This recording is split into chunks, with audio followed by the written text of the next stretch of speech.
एक गांव में एक बूढ़ी औरत रहा करती थी। वह अपने बेटे की शादी के लिए बहुत ही ज़्यादा परेशान थी। उसका बेटा नौकरी करता था, इसके चलते वह शादी करना नहीं चाहता था। लड़के की माँ को सास बनने का भूत सवार था। वह हर वक्त अपने बेटे के पीछे पड़ी रहती। बेटा शादी कर लो, मैं सास बन जाऊंगी। एक दिन सुबह उठकर माँ से चाय मांगता है तो माँ कहती है कि मेरे पैर में दर्द है, तू खुद बना ले और मुझे भी देना। अगर मेरी बहू होती तो अभी तक चाय बन चुकी होती। लखन उठकर चाय बनाता है, वह खुद भी पीता है और अपनी माँ को भी देकर आता है। तभी उसकी माँ कहती है, अगर मेरी बहू होती चाय के साथ पकोड़े भी मिल जाते, लेकिन मेरी फूटी किस्मत। लखन समझ गया। लखन चुपचाप कहता है, ठीक है, लेकर आ जाओ बहू। लखन की बात सुनकर ममता देवी बहुत खुश होती हैं और अपनी सहेली की बेटी से शादी कर देती हैं। लखन ने लड़की को मंडप में बैठा देखा तो वह देखकर ही माँ से कहने लगा कि मैं इस लड़की से तो बिल्कुल भी शादी नहीं करूँगा, क्योंकि लड़की देखने में बहुत ही मोटी थी। ममता देवी बेटे को डांट कर चुप करा देती हैं। जैसे ही दुल्हन स्टेज की कुर्सी पर बैठती है तो कुर्सी टूट जाती है। सारे लोग यह देखकर खूब हंसते हैं। शादी होकर जब गोपी घर आती है तो पहले दिन ही मेहमानों के सामने भगोना उठाकर उसमें खाने लगती है। तभी कमला देवी कहती हैं, अरे गोपी को खाना कुछ ज़्यादा ही पसंद है, इसलिए वह खाना देखकर अपने आप को कंट्रोल ही नहीं कर पाती है। वह खाना देखकर खाने ही लगती है। लखन कहता है, वह तो दिख ही रहा है। सभी मेहमान खाना खाते हैं और अपने अपने घर चले जाते हैं। अगली सुबह आशा देवी कहती हैं कि बहू को पगफेरों की रस्म के लिए ले जाओ। लखन गोपी को जैसे ही मोटरसाइकिल पर बैठाता है तो वह मोटरसाइकिल आगे से उठ जाती है। अड़ोसी पड़ोसी के सारे लोग हंसी से लोटपोट हो जाते हैं।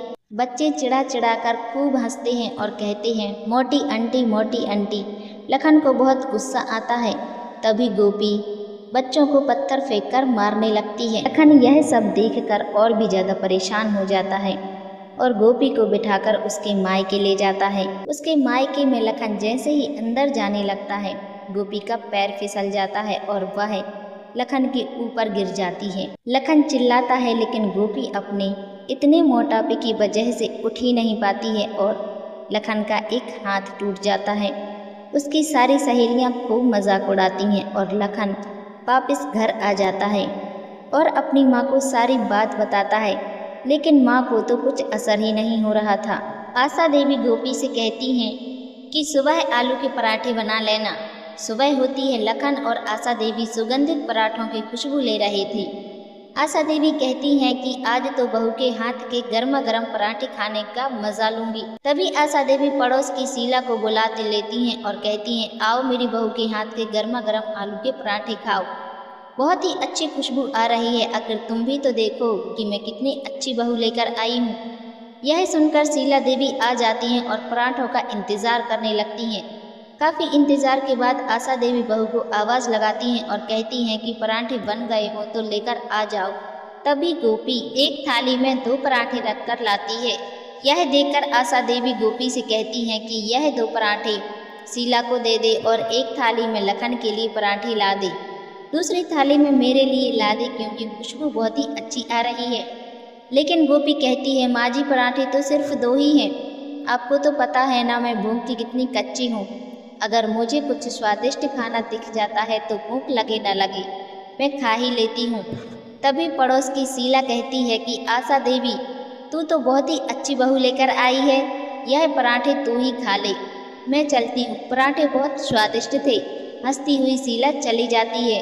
आशा देवी गोपी से कहती हैं, खा लिए तो क्या हुआ, और बना ले बहू। तो गोपी कहती है, खाने के बाद मुझे नींद आती है, इसलिए मैं सोने जा रही हूँ। अब आशा देवी को खुद ही खाना बनाना पड़ता है। लखन कहता है कि माँ मिल गया ना बहू का सुख। आशा देवी खाना बनाते हुए कहती हैं, जो सुख मनुष्य के जीवन में नहीं होता है वह उसे मिलकर भी नहीं मिलता है।